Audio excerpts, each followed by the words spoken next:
Hello there, you're watching and listening to another Scoutcast on www.fantasyfootballscout.co.uk, and my name is Mark. My name's Granville. My name's Jonty. And Luke, disable. Good evening, Luke. Thanks for joining us. We've labelled you the George Boyd of the Scoutcast. If Simon March is Eden Hazard and Tom Fenley is Alexis Sanchez, you are the George Boyd. How are you feeling about that, Luke? Sorry about that. Well, I've not owned him all season, but I'll gladly take that title, stepping up and delivering when it matters. Yeah. I think it was Granville who gave you that title, wasn't it? Was it you, Granville? Yeah, it was. It says he's always there in reserve, comes off the bench and delivers every time. Indeed. Ever reliable, George Boyd. Ever reliable, Luke. Jonty, welcome. You've been out and about this weekend, haven't you? I have. I've been to Legoland with the kids for a couple of days, and obviously other toy-based theme parks are available. And it's so I'm a bit frazzled because I've driven back there, and I've just about worked out how I did over the weekend, and yes, I'm fit and ready to go. So you're telling me that you didn't check your scores whilst you're walking around past the Houses of Parliament built in Lego to check to see whether I didn't. Sometimes it's Hazard has scored. ordinarily I would have a weekend, but sometimes it's quite nice not to, just to be kind of pleasantly surprised or frustrated in the evening, and it's just quite nice to do every now and again. And, Sorry, Jonty, I don't believe a word of this. Hold on. So when did you first check your scores then? That evening? It was about 10 o'clock at night. Yeah. Really? Yeah. You can't believe it. No, I can't function. If I'm anywhere and there's a match go, like the early kickoff, I often have to miss the early kickoff, or I miss the second half. I want to get back for the 3 o'clock. So I want to go through Saturday with Jeff Stelling and Paul Merson and that lot, and the scores coming in. If I'm out and about when that's going on, I can't rest at all. I'm basically engaging about 25% of my mind in what I'm doing, and 75% on I wonder what the scores are. Can I get to a place where I can look at my phone?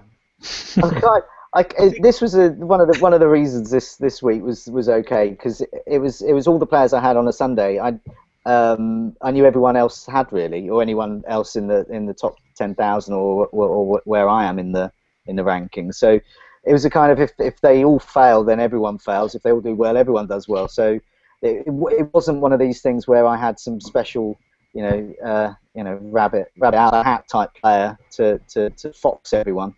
No, it was like that, wasn't it, with Kane and Ericsson playing, and I know what you're saying. The Sunday was a bit strange. Tim Krul was my only kind of differential, and that was never going to work anyway. Anyway, welcome to the Scoutcast, another episode. We've rambled on long enough. Jonty, how can the community get involved?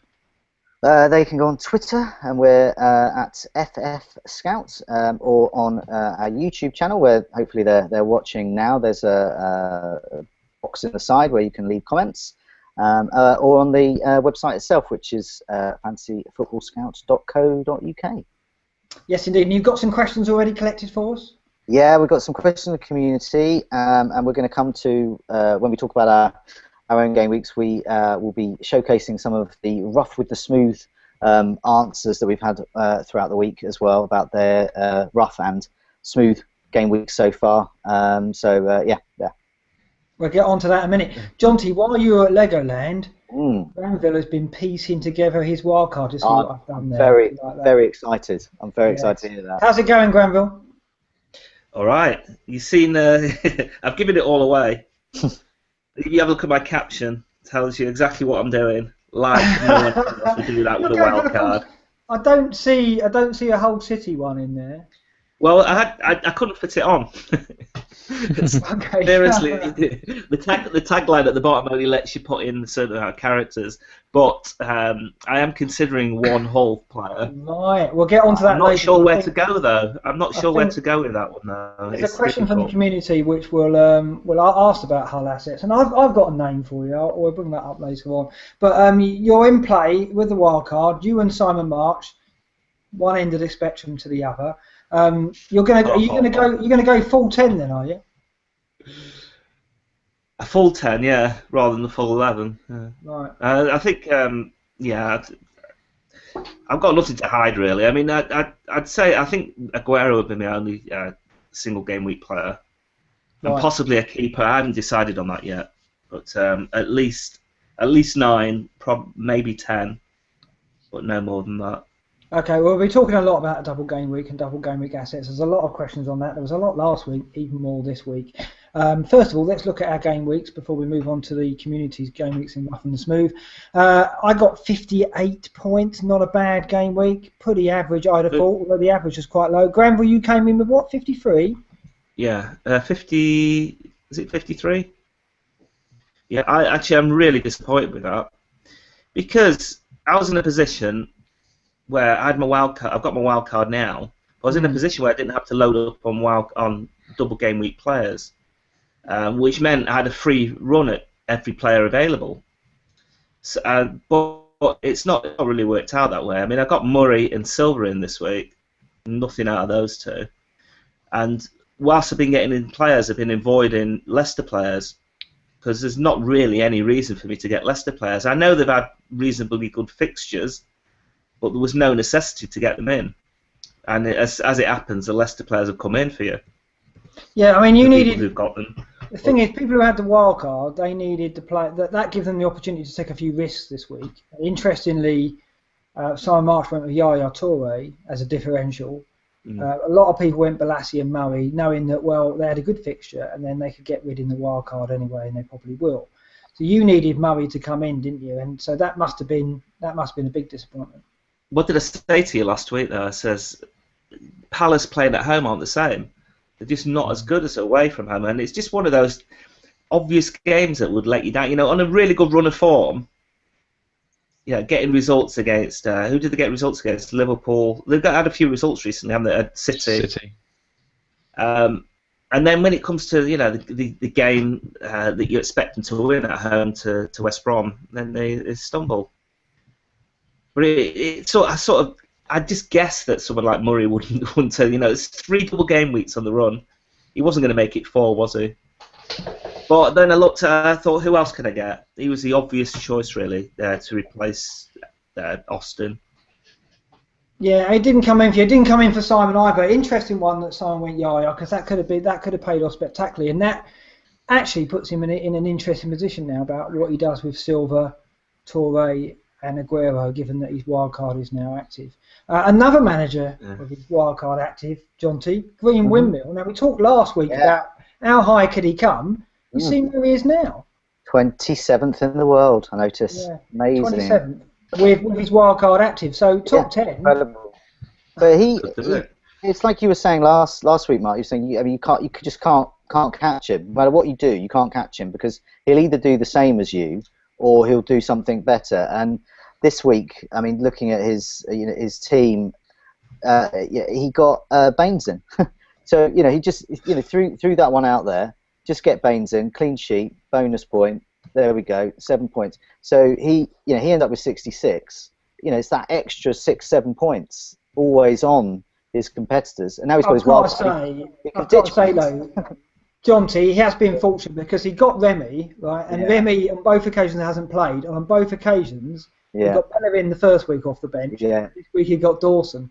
So he has actually, Remy has worked out for him. He's scored equivalent to 2 goals. I mean, as someone who got Remy in at the same time and also got Dawson 6 points off the bench for me this week, it's compensation for the disappointment that Remy has been so far with his 0 minutes of play. So I think so there's 3 of us there, and that's deserved. Well, that's just cost you. I mean, all that's cost you is a transfer. It hasn't cost you any points. No. So that's actually you've done better out of that than I have with Silver and Murray. If whoever my first sub is keeps getting points, then Remy could make me points by not turning up. Yeah. But that's not a good way. That's not a good way to be a fantasy manager. Not one I'd like. No, but what you said is not a good way to have luck. No, you can't rely on luck only. You have to relying on a player that doesn't play is bad fantasy management. Speaking of luck, I know that you never choose to go that way, but if the luck's with you, the cards you're dealt, isn't it? And Luke, you got 66 points, so you beat us all. What went right for you this time around? Well, it's a product of not having a wild card. So my transfers were Chelsea and Leicester orientated because obviously they play the double as well. So I bought them in for that week, and I just got lucky. I got the double Leicester with Schmeichel and Schlupp, which got the double clean sheet. Oh right, okay. Nice bonus. Okay, you doubled up. I joked about it last week about no one's gonna consider Schmeichel because everyone will have Jeffrey, but you did. You went in. You got him this week, did you, Schmeichel? Yeah, I did. Yeah, I didn't have a keeper, and like I say, without a wild card, I just wanted a double game week keeper as well. Don't expect massive fireworks off of him, but the way they're playing, you never know now. I mean, they've got a tough game. They've got Burnley, haven't they? And then they've got Chelsea. Burnley can't really score at the moment, and then Chelsea similarly are scoring minimal amount of goals. So you never. They're know. not bothered if they're scoring or not. They'll turn up and just try and not lose. If Drogba, Remy, and Costa are out, then I don't know what they're going to do. Yeah. Talking of Schlupp, Mark, I know you rate him as like the best choice at the back, but I don't agree with you. I know we mentioned Huth last week, didn't we? Yeah.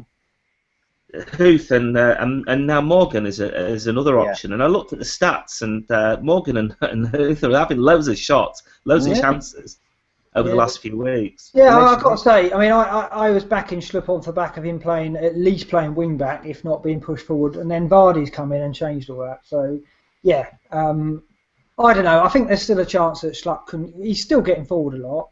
But yeah, Huth and Morgan are excellent options as well. It's pretty tight between all three of them. I think those two, Huth and Morgan, have more touches in the penalty area than the defenders in the last four, more efforts on goal in the last four. Huth had 3 chances, didn't he, at the week? He had 3 shots at the week, probably all headers. Huth has been like this for about a month or so. I think I mentioned it to Mark about a month ago when we were looking through some stats. Huth has been right up there for quite a while, just sort of gone unnoticed. We looked at it last week, didn't we? And Huth was the second most attacking player in Leicester's side after Vardy, and I put Huth in my scout picks this week, and was speaking to Paul about it. Paul does the big numbers articles and many more besides on the website, and Paul was saying, you can't tell the difference really between Huth and Morgan. They're both absolutely great picks because they're both getting those shots in. So yeah, I mean, whoever's got Morgan and Huth in, I think they've got every chance because they've got that risk, that chance of a goal, and that's absolute key for a defender. It's fabulous when you get that, because if they get a clean sheet as well, you could be looking at 15 points from from basically a rubbish player. I never thought never thought I'd be sat here saying I'm definitely going to be having 3 Leicester players. I also have a choice. I mean, the thing is there are a whole load of Leicester players you can pick this week. Yeah. There's because you can have Vardy up front, and then you can have Cambiasso in midfield, and you've got the 3. You've got Schmeichel, Huth, Morgan, and Schlupp. They're all viable. I mean, I still think that people getting in a Leicester defender thinking they're going to get any clean sheet points, or lots of clean sheet points, are probably mistaken.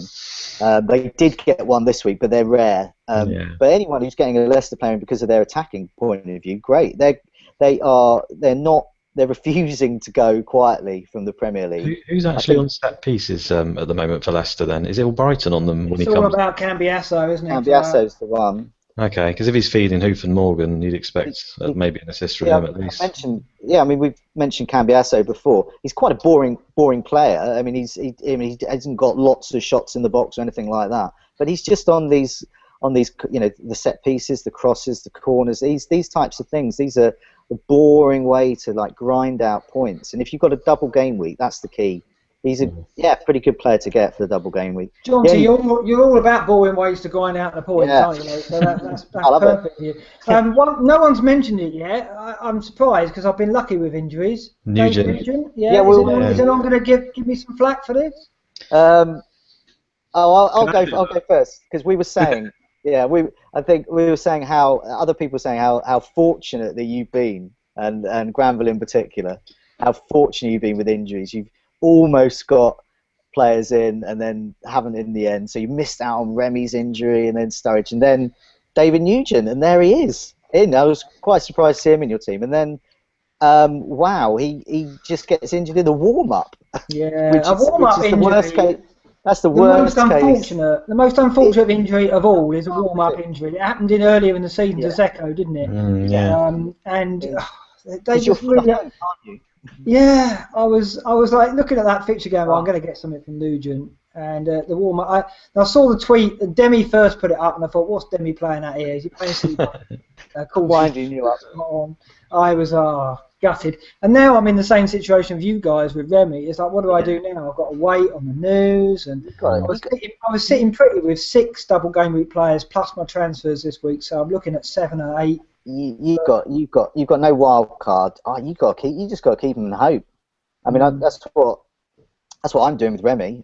He's about the fittest Chelsea striker they've got now, and he can't even play. So I mean, he is looking this weekend. I mean, Costa's not going to come back. I mean, he's certainly not going to start. Drogba's now got an ankle injury, so you know, Remy, you just got to hope for the best. And if he doesn't play, well, then let's just hope I've got Dawson as first sub, and I hope he comes on. Do you think there's a possibility of him playing a false 9?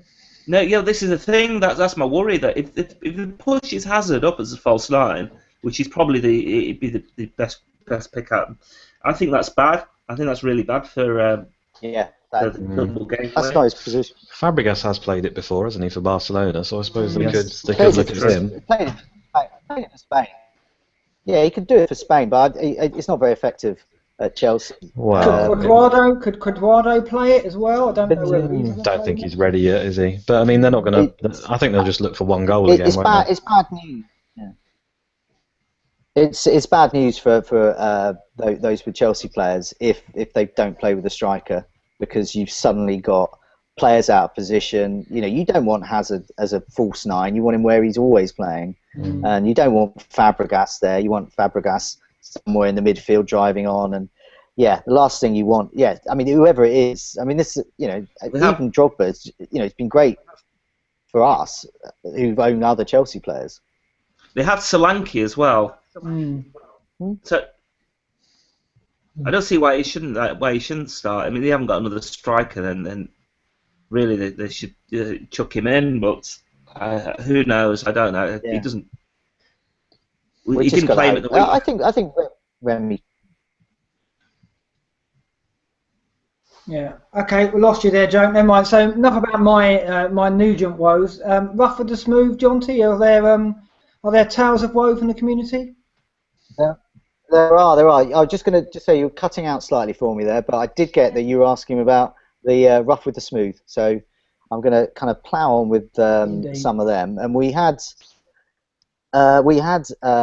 more smooth really, and it's based around Leicester. So there were lots of people who didn't go for Palace assets this week, and they went a bit early for Leicester, and it really helped them, particularly in defence. So we got. Here we go. Fred 51. He didn't go for the Palace boys, he said. He went with Cambiasso and Vardy, -4. So obviously Vardy didn't do much, but he's got him there. He's got Cambiasso in. He's got them in place.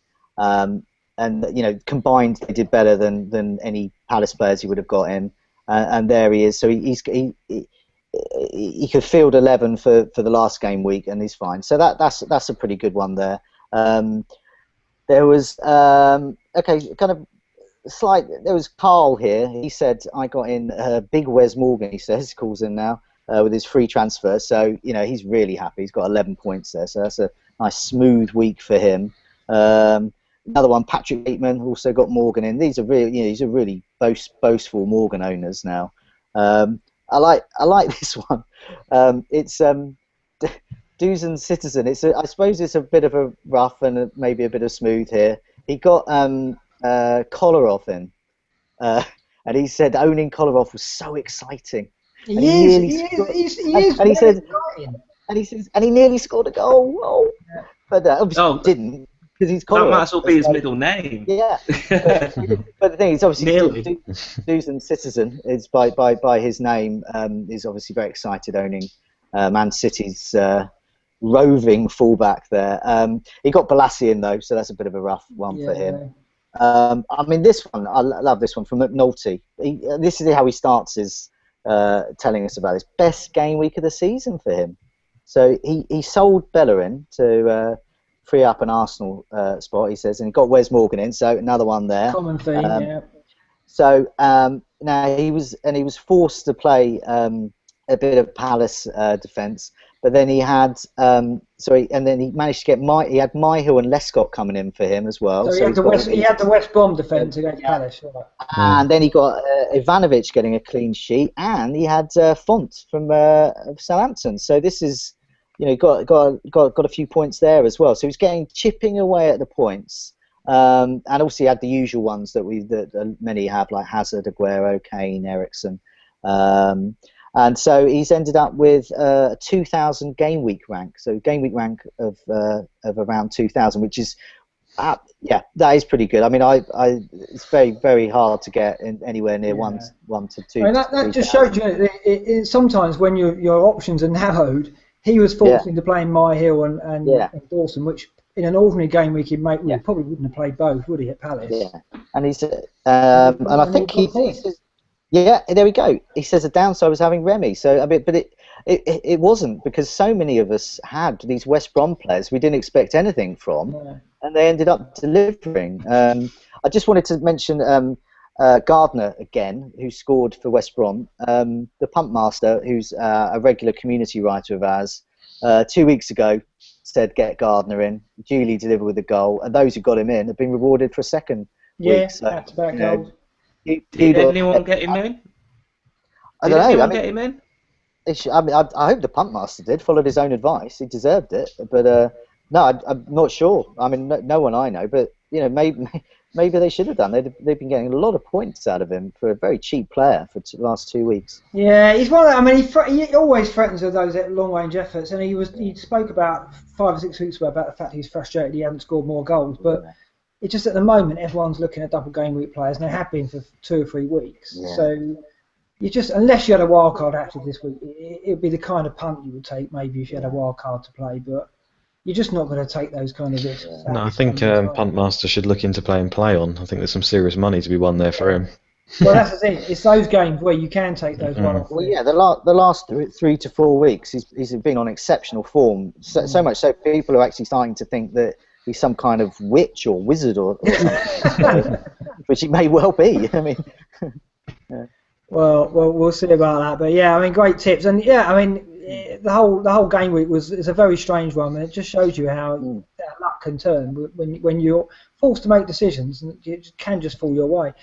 Transfers in, transfers out. There's a lot of questions surrounding these players in the community, but we'll just briefly look at the players that are coming in and out. It's no surprise with him. Look, this is how much double game weeks assets are dominating our thinking at the moment. Because what was it, 7, 8, 9? All of them. 11. Yeah, there isn't in the top 15 players bought a non-double game week asset at the moment. So nobody's even considering beyond Chelsea, Leicester, and Liverpool at the moment. There's not a whole player in that top 15. Surprise. Sterling's top, 60,000 transfers in. Henderson second, 40,000. Then Fabregas on 28,000. Plenty of questions in the community on this kind of thing, Johnsy, isn't there? Yeah. Moyne asks. I mean, he puts us. We've got, if we could choose one. So, if our best Liverpool midfielder, Sterling, Henderson, or Coutinho, I'll go first, and my one will be Henderson, and it's not because I think he will score the most. I think he offers the most value for his points. And I think this is the week either you're wild carding or you're going to be taking a hit or 2 hits. So in order to, once you get Henderson in, that allows you to get Sterling or Coutinho. But if you get Sterling, then it might hamper your ability to get Sterling and Coutinho. See what I mean? If you want to keep Aguero, if you want to keep some of your other assets and have a good defence. So for me, as a kind of in terms of planning, Henderson, but with the caveat, Henderson because he allows you to get one of the others. So you can choose 2 then. I think also the fact that he's on penalties, and he is getting involved in play as well. Is he though, with Gerrard potentially back? But yeah, Gerrard's not going to make the whole match, so there'll be good 30 minutes of each match where Henderson's there. But I mean, for you, Luke, which of those 3 would you go for? I think it's Sterling if you want to play safe. He's playing up front. He's scored the most out of all 3 of them. He's got the most potential for points at the end of the day. But he's so well owned that I think that if you want to take a punt at this stage, I'd probably go Coutinho. The guy's on fire. I know he doesn't score that many. I think he's only scored about 4 goals this season. It seems like he scored a lot more, but he scored 4 goals and 6 assists. yeah, Which makes me question how he got into the PFA nominees, but I guess that's another conversation. That's for John Terry to answer. Yeah. And what about you, Granville? What would you? Who would be your one to get if you only to get one? Out of those 3, I think Sterling. Sterling, because I think he is actually. If you wanted me to take a captaincy punt and not go for Hazard, I think he'd be maybe the second choice after that. But again, I think we mentioned it last week. He's not that reliable. He can. He's good because he's playing. He's playing up front, but he's not that great in front of goal. So you just got to rely on having the number of chances he's going to get, maybe. The only thing that worries me about Liverpool is the backlash of the after the cup game and what they've got to go for, because they're not really. It's unlikely they're going to get 4th now. I think double defence is probably the better way to go with Liverpool this double game week. I think you probably got a point actually, because I think Moreno and Skirtle they're vying for my defensive position. I'm not sure which one to go for. I like Skirtle. He's always delivered when he's not getting a red card. So and Mark, how about you? Do you have a preference? Those 3? Yeah, I'm going Sterling first, but I'm going to get Coutinho as well. I think they're at West Brom and they're at Hull. I think West Brom could be tight. I think they're going to be buoyant after the Palace game. Hull are going to be fighting for their lives, but I can see them conceding to Liverpool. I don't think they'll have the pace to cope with Liverpool. Granville's right, believe it or not, that there could be a knock-on from the cup final. Rodgers is trying to save his job. He's not going to be able to, believe it or not. I don't understand how Rodgers is coming under such pressure, I presume because Klopp's available and everyone's talking about that. But for me, Rodgers they've got to give him more time. So I think Liverpool will want to get a performance and a win out of those 2 games. And I think Sterling is my first choice, but I'm probably going in with 2. I've got Mignolet in goal already. That's probably enough. I do like Skirtle, but I haven't really got room for him at the back unless I, like I've done for the last 3 Scoutcasts, say one thing on here and then change my mind completely on Saturday morning. The other worry with the Liverpool defenders, isn't it, like Moreno, is you're not 100% sure he'll play both of the games. You've still got Glenn Johnson and Ibe and Enrique even maybe, and there's another left back, I can't think who it is now. Moreno, Enrique, and I know you've got Manquillo on the right side. You never know. Johnson Johnson can switch up. This is another question that Davis is Shake Davies asks about that double Liverpool defence or midfield. So it's what we've been talking about really. I mean, do we think they're going to score lots of goals, or do they think they're going to do a Chelsea? Well, I mean, personally, I would go definitely one of each. I think there are clean sheets there, and I think there are goals there. The one thing, John T, is that Liverpool played QPR in game week 35 at home. Right? Yeah. So you're not just buying for this double game week. Yes, of course, yeah. I don't want to take the 2 Liverpool defenders at home to QPR because QPR will be fighting for their lives and will probably score at Anfield. Whereas if QPR do score at Anfield, then Coutinho and Sterling will. Well, I think it's possibly viable if you've got the goalkeeper like Mignolet, because it depends on who your other goalkeeper is and whether they've got a good fixture game week 35. I'd be happy playing Skirtle against QPR, certainly, because Skirtle's just got this annoying habit of getting bonus points. I've been watching other people with Skirtle this season whenever they've had, and he just, when Liverpool had their good run a few game weeks back, every week Skirtle was getting 8 points, 9 points. He was getting the bonus, he was getting the clean sheet, and he was looking like he could score as well. So, yeah. Yeah, he's only scored 1 goal this season. Yes, okay. He hasn't, no. But this was similar to last season, and then he suddenly started scoring loads in a run. Can I ask a question, actually? Because I've been doing the kind of wildcard shopping and just trying out all combinations. I think I'm going to play 5 midfielders. I'm going to get 5 midfielders and bench Kane or probably bench Kane. Would you consider getting the 3 Liverpool midfielders?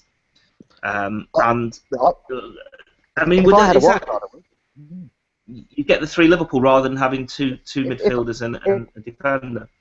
If I had a wild card, I would, but I'd want to make sure I had some kind of exit strategy in game week 35. I wouldn't want to go in. I wouldn't want to go beyond the double game week with those three. That's But I think it is a viable. It depends what you've got. Who else you've got. You want to get. See, are you going with it? If you've got Fabregas and Hazard, I don't think that's. It's kind of edging your bets a little bit there, though, isn't it? Because although you might strike lucky somewhere along the line, with three of them, I don't think Liverpool score enough goals this season. I think they've scored half of what they scored last season. So I think one of them is definitely going to bank. That's the problem. I'm definitely getting two of them, definitely. But then it's a decision on, because I've got Hazard and I'm probably going to have Cambiasso or El Mohammadi. I haven't decided on that yet. Or both of those. Now it's deciding whether Fabregas is really worth it. Because even though, I mean, the thing is, he's never sure where he's going to play. He played up front last week, and he was out of the game. Really, he didn't really do much, did he? I don't. I think I've probably bought into this idea that he's faded and he's not really producing much anymore. Fabregas is obviously a good option. There's no way he's not a good option. But I think. Yeah. It's comparing that to what else you can get. I mean, I can get anyone. Yeah. This is a worry. I've got far too many choices. I think it goes back to game week 1 though, and it goes back to the pre-season planning and some of the rules there. They still apply. You still need to have a balance. And if someone had a midfield of Sterling, Henderson, Coutinho, Hazard, Fabregas, that's so much cash in your midfield that there's no way that your defence and your attack is going to be up for it. So you would have Kane and you would have Aguero, and then who would you have? Say Vardy or Nugent or something. I mean, these players cost nothing. Vardy costs 4.6. Yeah, but they cost Kane nothing. Your Joe costs nothing because he was good for a few game weeks and then he wasn't. And Vardy has been good for a few game weeks, and he only got 2 points the weekend. How many more of those are coming? Well, I'm not saying that you're going to get any consistent. I mean, the thing is, it's really short term anyway, because I'll probably get someone like Giroud to replace him. You would, but if someone's midfield was Sterling, Henderson, Coutinho, Hazard, and Fabregas, that's so much money. I just don't. I mean, I'd be interested to see from the community, perhaps during the week, anyone who's on a wild card, if they've considered that. I'd be fascinated to see what is the quality of their defence and their attack, and whether they have built into that some kind of plan to get Giroud in. It works for me. I mean, it works with Giroud as well. I mean, the team is good, but I think in terms of flexibility, I think one less big hit midfielder is a better choice, especially with Cambiasso being so cheap. Yeah, I think that's. But then it's deciding who don't you get, because it'd be either Fabregas or Coutinho for me. Those would be the expendable midfielders. Do we not think Albrighton might be a slight gamble this week? He's too much of a gamble. I don't know if he'll play both games. That's the worry, isn't it? Because is Mahrez out of the frame just out of favour, or is that the thing is, Cambiasso is 4'6", I believe. So it's just. Actually, I'm surprised. 4'8". It's 4'8".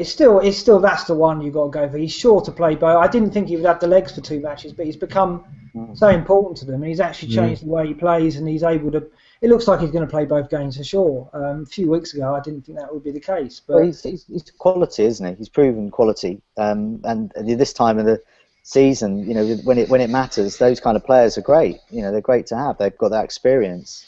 Okay, let's look at transfers out, because again, there's the question about the guy top of that, David Silva, who looks like he's going to be okay for this game week. They've got Villa at home, but he is top of the transfers out. Now, presumably a lot of people, they see a flag and sell him on. He obviously blanked at the weekend, but 62,000 transfers out, more than double anybody else. And there's a question for the community on Silva. Well, there is, yeah. So I mean, Doolittle has asked, the question that's top of my week's questions as a Silva owner is it time to ditch Silva?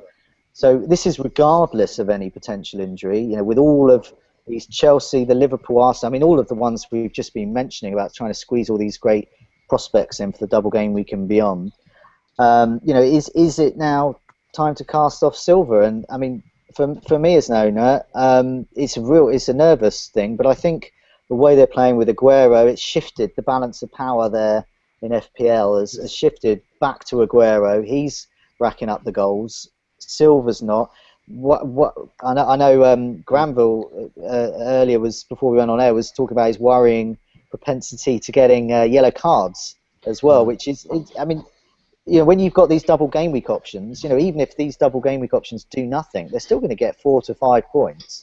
And if Silva's weighing in with a heavy tackle and coming away with 1, well, you're already 4 or 5 points down on your rivals who've got wild cards. So, that's where I think, yes, he is ditchable.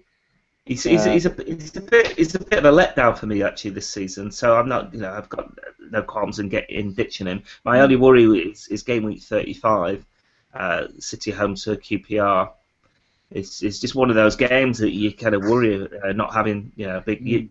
I'm still going to have Aguero, and it's probably going to be enough. But I'd certainly be looking at that game and thinking, should I get Silva as well, or should I just stock up on the Arsenal Sunderland players? And the thing is with Silva, we're not seeing him. The gap between him and Hazard, and to an extent, the gap between Sanchez and Hazard is massive because of one thing, and that's consistency. And we've always had this with Silva. It's like you've got to catch him at the right time. We've said this before. Yeah. And if at the moment, you're right, John. He's in this period where Aguero's suddenly the focal point again. The system, they've gone back to 4-5-1. Torre, if anyone, is getting forward and running the game behind Aguero rather than Silva. So yeah, he's a player who can do it, but you've got to get him in that window of 5 or 6 game weeks where he performs. And he had a fantastic spell this season, and some people did get him right at the right time, got the most out of him. But now he's beginning to frustrate again, and he will do that every season. He'll frustrate you 3 or 4 times. Hazard just doesn't do that. He hasn't done it this year. He's been massively consistent. Well, he did it at the beginning of the season, Hazard, didn't he? Doesn't kick in generally for the first few 7 or 8 games. I think it's happened last season, maybe. Was it last season it happened? Yeah. Yeah. But he's gone. I think he's produced like 14 matches out of 17 he's returned in now, and I can't. Apart from Suarez in his pomp, not many players have actually delivered with that kind of regularity. I mean, I think there's a big gap now. I think this week's come at a really bad time for Silva owners because there's just so many choices. I mean, as I said, these players, like if Sterling does nothing. If Sterling can keep a clean sheet, he's getting and just does nothing the next match, and Liverpool don't keep. He's getting 5 points immediately for just showing up. Silva's got to start getting an assist for that. Is he going to be fit? Is he? I mean, if they're playing with 1 up top with Aguero, it's clearly not favouring Silva as a fantasy asset. Villa have got the potential to cause City all sorts of problems. You would have thought with their attack at the moment as well, haven't you? Absolutely, with the pace. Exactly. I don't know about Bondaho whether he's fit or not. Yeah. I don't think he is, but it doesn't seem to matter at the moment. They're still doing well. But I mean, you can see with some of these other names. Say Ericsson is another example of a Silva-esque player. He's second in the transfers out. 30,000 have ditched him. He weighs in and saves my game week. Probably everyone, all his other owners. Because he's owned, but not Hazard type owned. And there he is, getting that goal from a free kick. But yeah, I mean, I have no hesitation in dumping Ericsson, and those 30,000 that have done so already. Very, very unsurprising. Okay, let's move on to look at the Scout Leagues just briefly, and we've spoken about Duff Links, or aka Sam March already.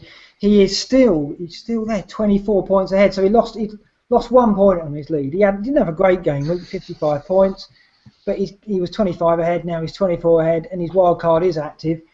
Do we see him going in with 9, 10 maybe? I don't know. John T. Granville, you're going in with 10. Do you see him doing the same thing? Yeah, I think so. Yeah. I think if he's got any problems later on, he can spend points. I think he can afford to do that now. Yeah. He might as well use that wild card to create a gap. Yeah, interesting definitely. that he's got and that kind of forces the other players to take risks as well. Yeah. When he's got a big gap, so I think it's reasonable to go in with 9 or 10. Yeah, it'd be interesting to see. It'd be interesting to see if he gets rid of Torre or whether he keeps him as a differential, because obviously No one around him would have Toure. No chance. No all. chance. You won't be able to keep him. Yeah. At the price. It was a won't be able to simple keep him. Balassi versus Yaya Toure for a midfield punt, I think, before. He got him in just for a few game weeks. He hasn't got him in for this double game week in mind. You know, these players like Vardy and Cambias. I mean, they're all capable of getting a goal. They're all capable of getting some bonus. So he could potentially. Same with you, Granville, with your wild card in play.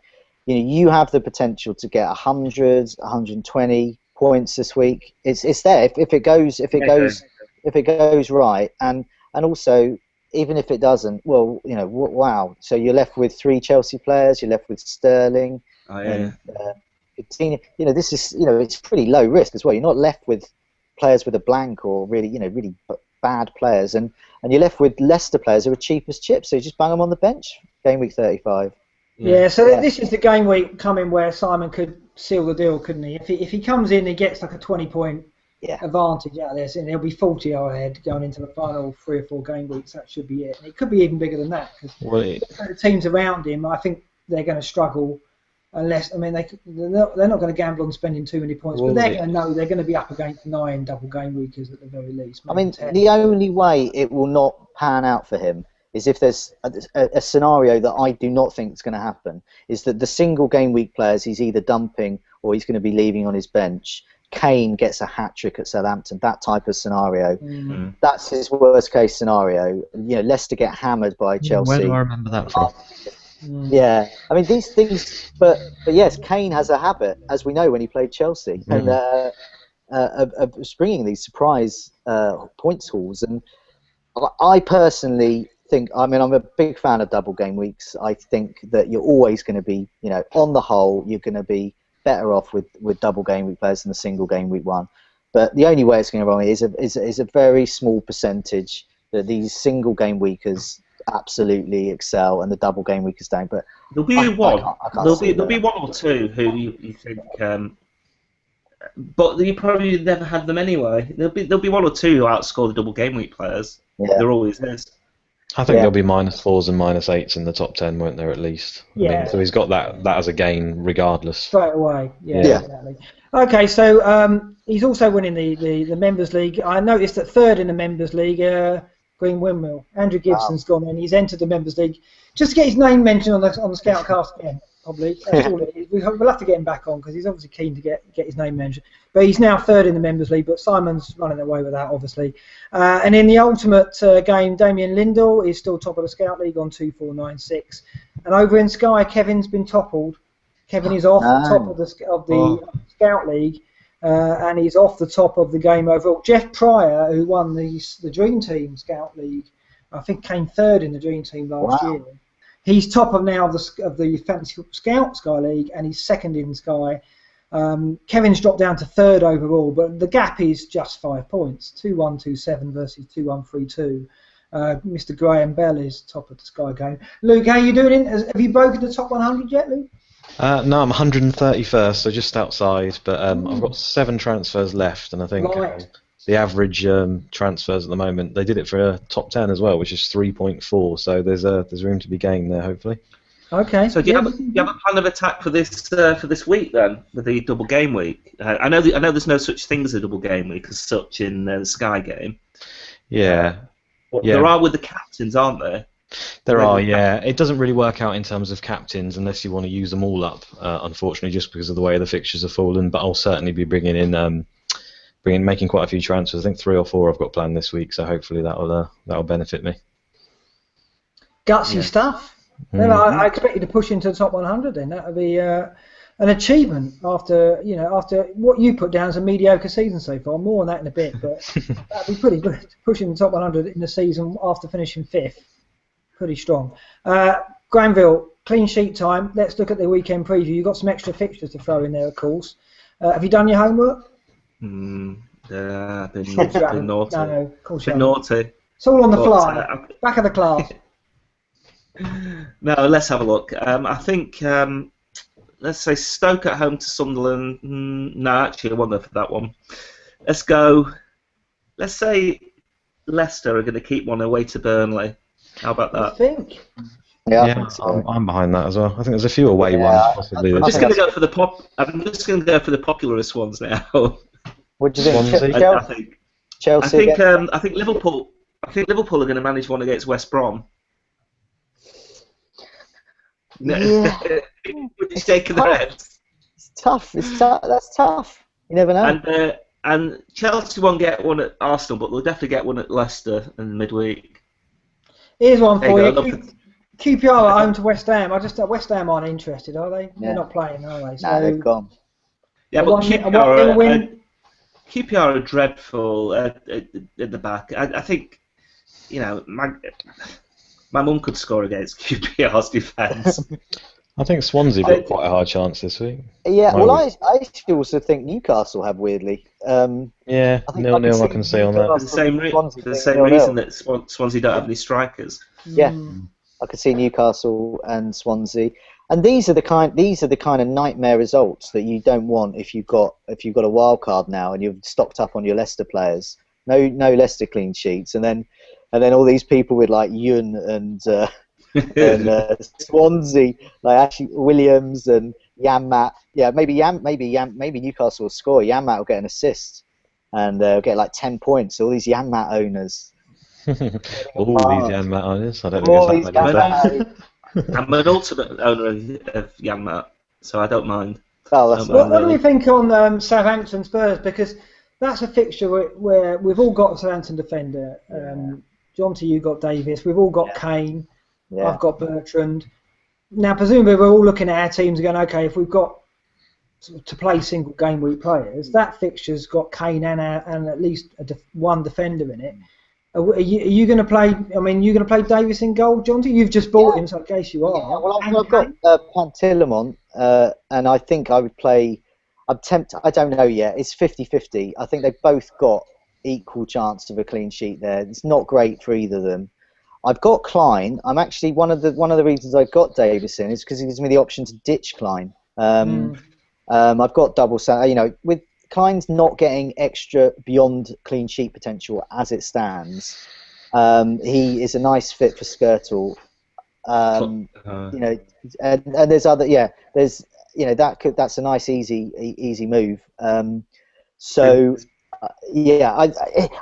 I'm hesitant to bench Kane, put it that way. I think with me not on a wild card, having to spend points to get double game week players, I need to take a chance on the unexpected happening. And the unexpected for me is Kane doing a Chelsea on Southampton.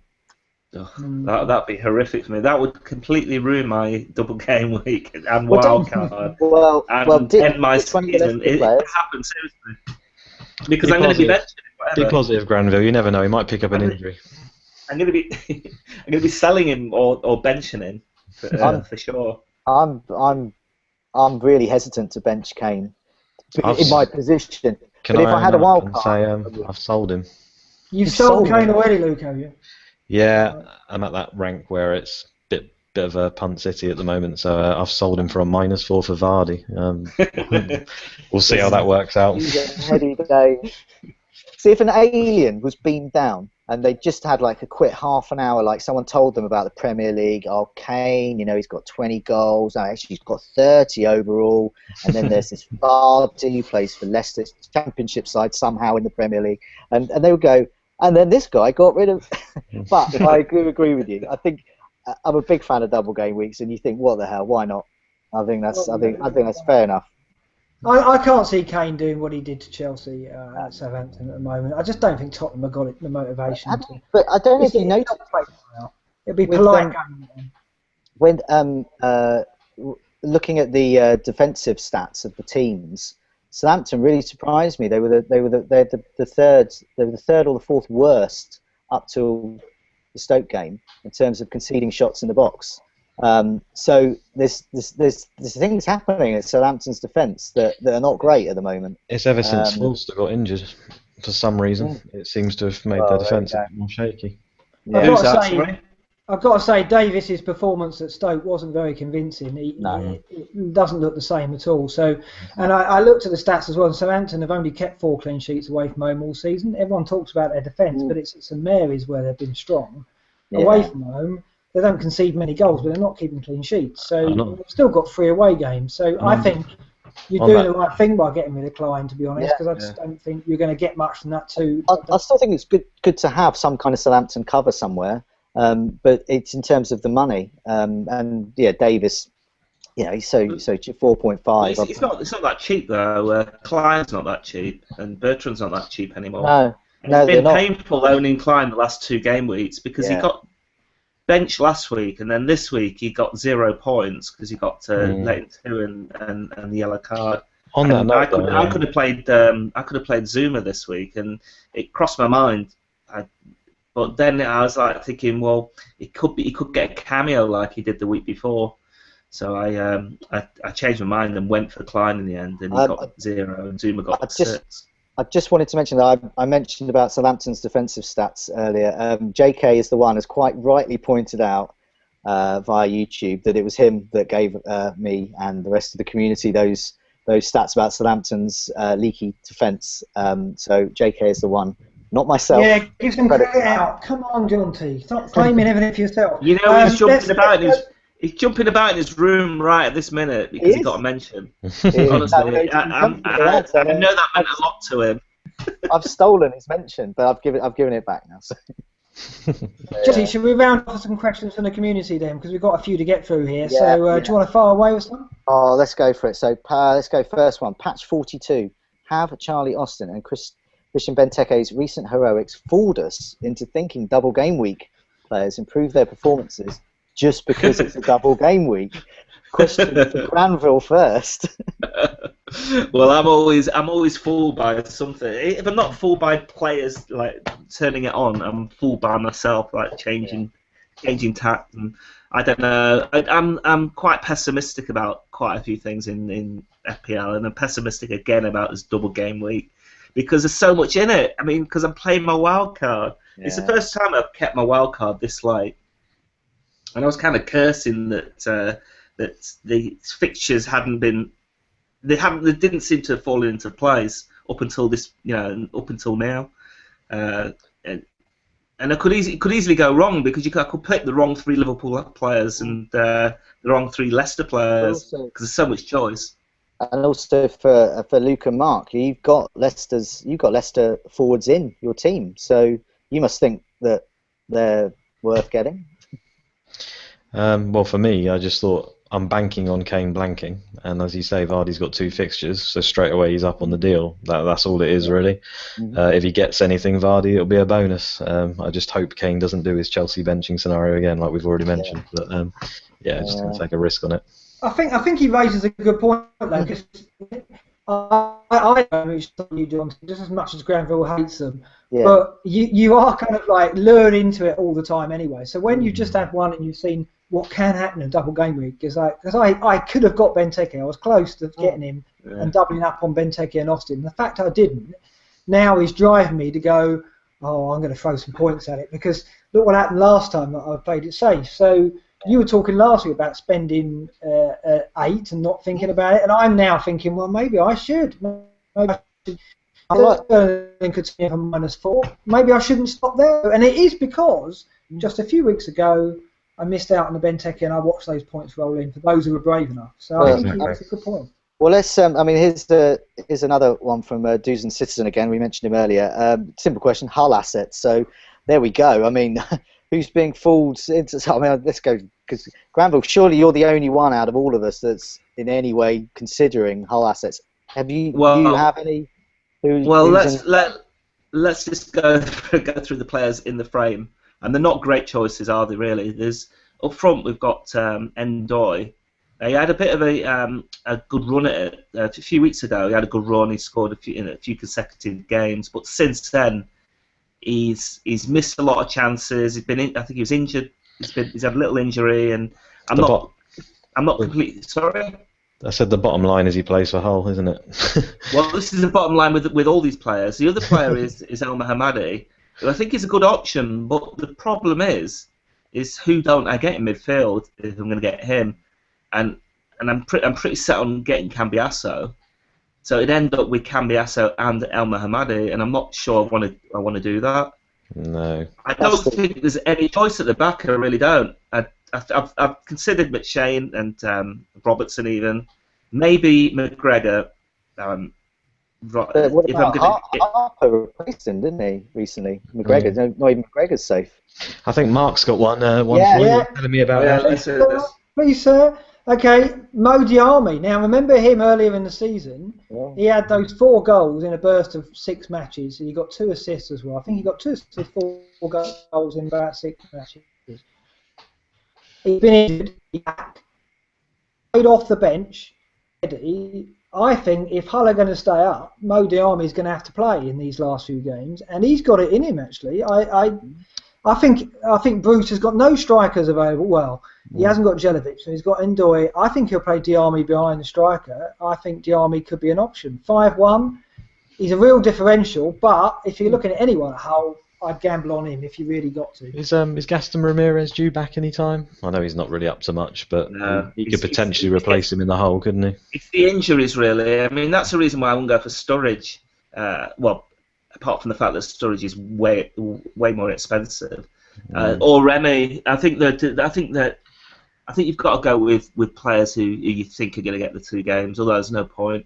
And I don't think Diarmi's going to get. I really don't think he's going to get the minutes. I mean, has he been injured? He's been it's been a long-term injury. But he has come out. He has come out and said that he wants to play a part in a few games. They're desperate, aren't they? I mean, I think he's going to start one of the matches. I think whether he'll get both is at risk. But then what's the point? You're going to get out of them. Well, because it's a gamble. The other thing that worries me about Bruce is so keen to switch around the team. I mean, he keeps looking for a solution, and he keeps changing the team, changing the formation. You can never be sure from one game to the next who's going to play. There's only so much you can do when you've got McShane in your team. Yeah. We've got another question here from Free Lap Dance. I think that's his name he uses on the site. I haven't seen that before. Presumably we haven't just been spammed. But anyway, this is from Free Lap Dance. Who would be the first Arsenal attacker you got back into your squad from game week 35? I'm just gonna go straight in and say Ramsey here. So there we go. That's me. Who are you? All right. I was going to say Giroud. Nah. Yeah, it would be Giroud really. I like Ramsey a lot. Sorry, John. I got to interrupt you there, John. We just completely lost all of that at my end, so we wouldn't have got that recording. So can you repeat the question again and who it's from? Okay, yeah, it's from Free Lap Dance. Who would be your the first Arsenal attacker you got back into your squad?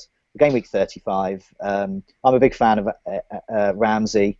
You just put that on there just so you can talk about Ramsey. But realistically, I would hand on heart. I would actually say Giroud. You've got to go for the guy who's at the top, scoring the goals. Everyone's feeding him to get him to score. So I presume Giroud would be all of yours. But I mean, anyone got any different?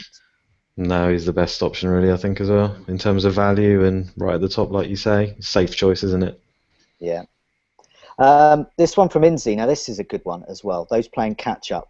Is moving the armband away from Hazard this week too risky, or a genuine tactic that may be worth the risk? We spoke about it. We spoke about it at the top of the show, didn't it? I mean, last week we said there's no way you'd look beyond Hazard, but this week we're now looking at the fact that Chelsea might not have a striker and Hazard could be in the false 9. And Granville spoke about that earlier. That could change everything, because Hazard won't be the same player we wouldn't have thought playing in that role. So maybe we have to wait and see, don't we? And even if he does play on the left, he might be feeding either Drogba again, who's obviously not really up to it, or an unfit Remy, or an unfit Costa. So, and they're not scoring many goals. So I think that potentially could be worth a risk. Obviously, I wouldn't recommend it if you're up there, but I think Sterling or someone like that could be worth a risk. Yeah. I'm fairly certain that Hazard won't end the game week as the top scoring player, but he will end up as getting a good score that people will like to have.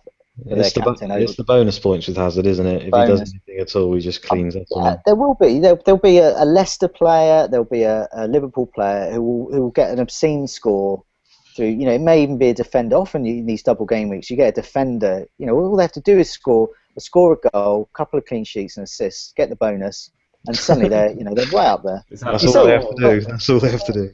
All you need to do is get the 6 numbers. Yeah, but in previous year we've had Ivanovic do that. We've had Vidic do that. These are the. I remember my I think it was my second season playing FPL, and there were some people around me in my mini league at the time who captained Vidic during the double game week. I was like, captaining a defender. I mean, even then I thought captain defender. That's weird. And it was that one where Vidic ended up getting something like 30 or 40 points that week. Yeah. It was a huge score. I once captained Vermaelen when he was scored 2 goals for Arsenal. I can't remember what it was. A few seasons back.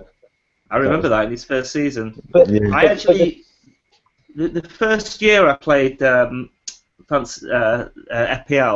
I captained John Terry in the double game week, and I think he scored twice. Yeah, well, that's my most successful one, and that's the first year I played. But we can know that Hazard's going to score okay. We just don't know who this mystical game week 34 defender is.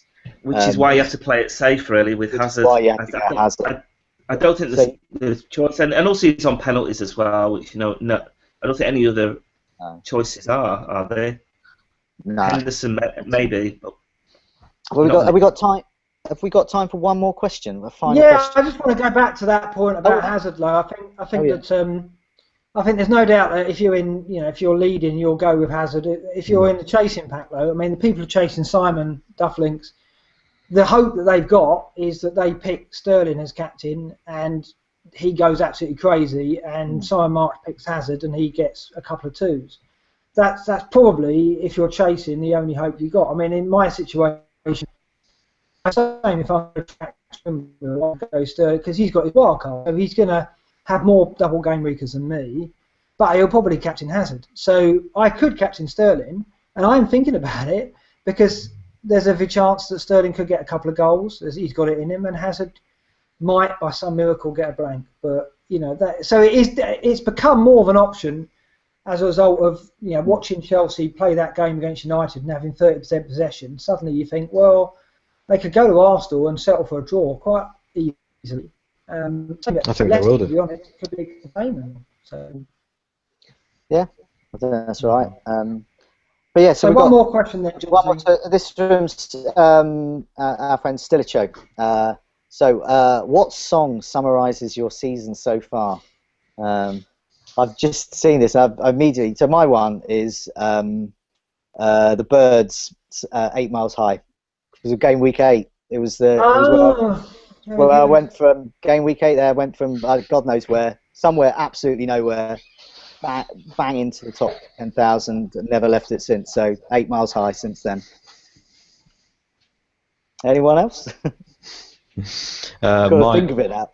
Mine initially that came to mind instantly was Coldplay Yellow, just because it was depressing. And then I had to think about it, and I thought, no, I'll be more upbeat, and I think I'll go for Rick Astley, Never Give Up. Yeah.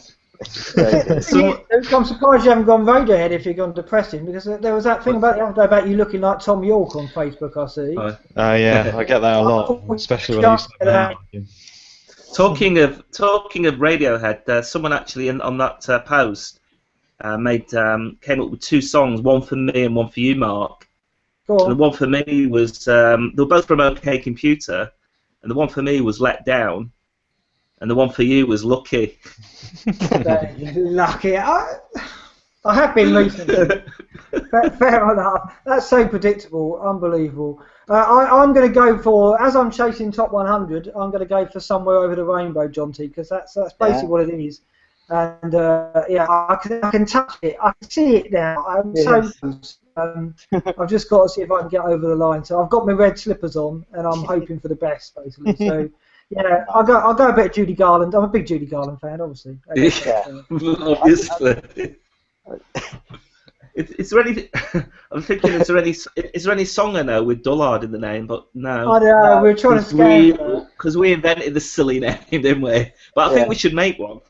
Yeah, we'll find one.